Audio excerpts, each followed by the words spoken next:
Welcome back to the channel. Thank you guys for spending some time with me today. I really appreciate the comments, likes, subscriptions. That helps out the channel a lot and means a lot to me. So let's talk about the pre-spawn, spawn, and post-spawn and how this gets really tricky, because we all know there are 6 seasons to bass fishing. Obviously the summer, fall, and winter, but then you also have 3 different portions of the spring: the pre-spawn, the spawn, and the post-spawn.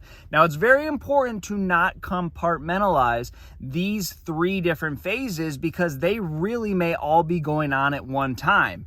And if I had my way, I would just fish for pre-spawners until summertime.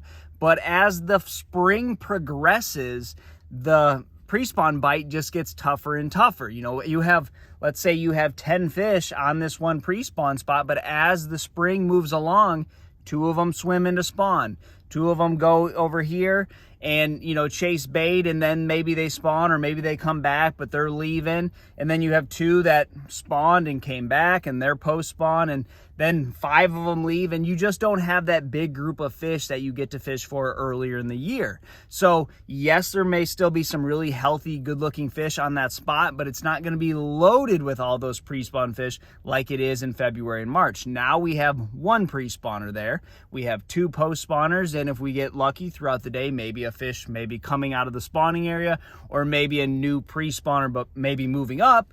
But however you look at it, you just don't have that portion of fish. So how do you fish for fish that are in all 3 phases?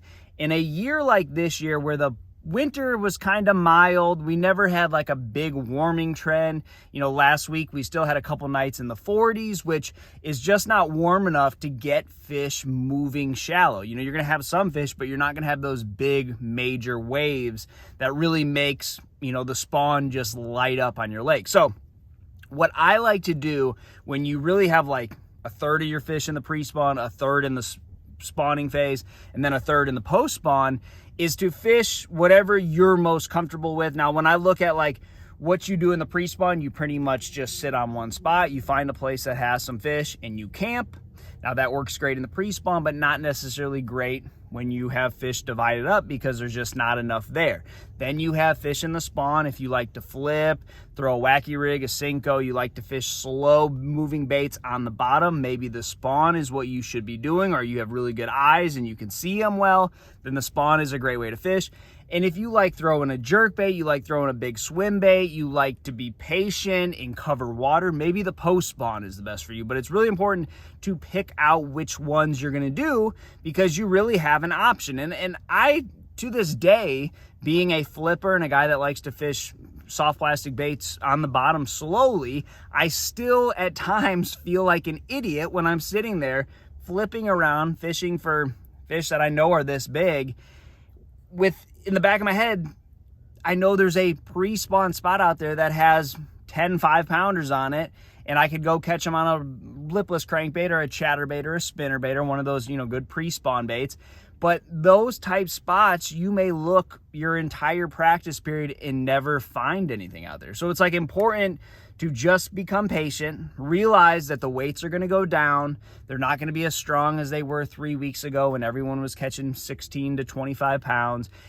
It's going to be slow, and you really have to seek out your fish. So when you find a spot, or let's say you just have a spot that you know, it's an inside grass line and an outside grass line in the pre-spawn, they're going to be on that outside. And then when they start moving into spawn and post-spawn, it's going to be the inside grass line. And the difference between the outside grass line and the inside grass line on any type of lowland reservoir grass fisheries is typically these spots are going to be connected to the bank. So a main lake point, a drain, something that is touching the bank on the very end of it. You will find that when you are on the outside grass line, let's say your boat's sitting in 8 feet of water, you're looking at your down scanner, your sonar, and you can see just grass, just coming off the bottom just a little bit. And then when you move within like a cast or a half of a cast length into the grass, now you're in 5.5 feet of water, and that grass is coming up, maybe 2.5 feet off the bottom. So it's about halfway in the water column. That's the difference. So it's not like you have to go way the heck up there to go find those inside grassline fish. You really just need to go up like half of a cast length. You couldn't make that cast from the outside grass line. So you do have to move in a little bit. But once you hit that outside grass line and don't get bit, you pretty much know, okay, these fish have moved in, and you should be able to get bit like as soon as you get in there. So you get in, now you're in 5.5. The grass is about halfway in the water column, and you're throwing to what is the inside of the end of the inside of the grass line. And then you'll start getting bit. And you'll see that pretty much all over the lake. So that's very important on the lowland reservoirs that have grass in them. Telltale sign that your fish as a whole are out of their pre-spawn mode. There may still be some fish that are doing a pre-spawn type behavior, but they've just moved into the inside grass line. You know, they're still feeding on shad. They're still look great, healthy looking fish. They don't look like they've spent any time dealing with the rigors of the spawn. You know, they're not a stressed out fish. They're still a healthy fish. They still weigh a lot, and those ones are going to be hanging out there. And then on occasion, maybe like a 1-to-1 ratio, you will catch some fish that have been up on a bed and they haven't eaten for days or weeks or whatever it may be, and they don't look as good. They look skinny. Like the ones I caught on Saturday, I had one that was probably 20 inches long and it weighed like 3 pounds, and I had one that was like 18 inches and it weighed 4 pounds. So just the difference in weight between those two fish. But very important, and that is a big clue when you're fishing for fish in all three phases. So in the post spawn, if you find one of those spots that is loaded, you have to be super patient and cover water on that spot. So if you look at my tracks on a big point that I'm fishing in the post spawn, I mean, I'm going back and forth and back and forth and back and forth, and it looks like spaghetti. Like I've went through it 100 times. And basically what I'm doing is I am just covering a ton of water. I am throwing those popular post-spawn baits like swim baits, Carolina rigs. Maybe I'll mix in some type of crankbaits like a DT6, real subtle action, because you have to realize that these fish have seen a lot of baits. They've seen a lot of different presentations and lures in the pre-spawn. They've become wise and educated to that type of thing. So now you are fishing more subtle baits, more natural to what is going on. Big shad are starting to come into those areas. Bluegill are starting to spawn. So it's very important to fish slow, be patient, and just in the back of your head know that there are not as many fish to be fishing for, but you are still fishing for the correct bites. You're just not going to get as many. So very important in the post spawn, but again, it's all about fishing your strengths. If you like covering water, then post spawn's probably for you. If you like to fish for bedding fish, and on some lakes, the spawning deal is the deal. Like I think of a Toledo Bend, a St. Johns River, a Santee Cooper, where big giant fish, the biggest ones on the lake, get dirt shallow and they're somewhat easy to catch.